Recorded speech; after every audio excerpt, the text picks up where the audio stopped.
जारी कर दिया गया है। होम फ्रंट कमांड ने इजराइल ने बड़े हमले की चेतावनी जारी की है। साथ ही लोगों को सुरक्षित स्थानों और बंकरों में चले जाने के निर्देश भी दिए हैं। तो ईरान के हमले के बाद पूरे इजराइल में रेड अलर्ट जारी कर दिया गया है।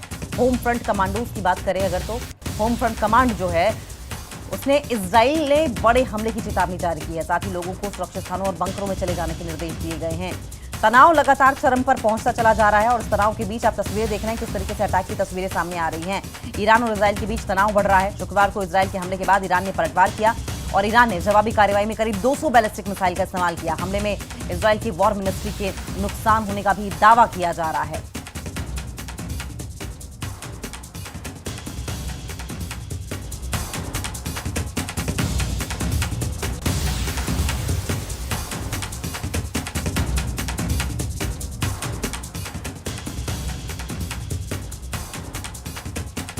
तो इजराइल के लोगों को बंकरों में जाने के लिए कह दिया गया है। ईरान का इजराइल पर यह बड़ा पलटवार देखने को मिल रहा है। देखिए, न्यूक्लियर डील को लेकर लगातार बातचीत की जा रही थी और ऐसे में ईरान पर दबाव बनाया जा रहा था। अमेरिका न्यूक्लियर डील को लेकर ईरान से बातचीत कर रहा था और ऐसे में ईरान और अमेरिका के बीच में न्यूक्लियर वार्ता को लेकर कोई सहमति बनती हुई दिखाई नहीं दे रही थी। हालांकि दबाव लगातार ईरान पर बनाया जा रहा था और ऐसे में बार बार इजराइल की ओर से धमकी दी गई थी। कहा गया था कि आप अपने परमाणु हथियारों को लेकर थोड़ा सा नकेल कसें, थोड़ा सा सजग रहे।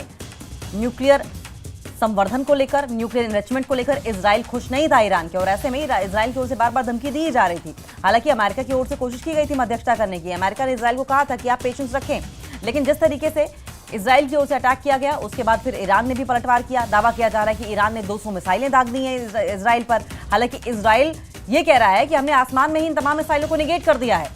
कितना नुकसान हुआ है, किसको कितना नुकसान हुआ है, इस बात की अभी तक पुष्टि नहीं की गई है, लेकिन दावे दोनों देशों की ओर से दोनों तरफ नुकसान के बड़े बड़े किए जा रहे हैं।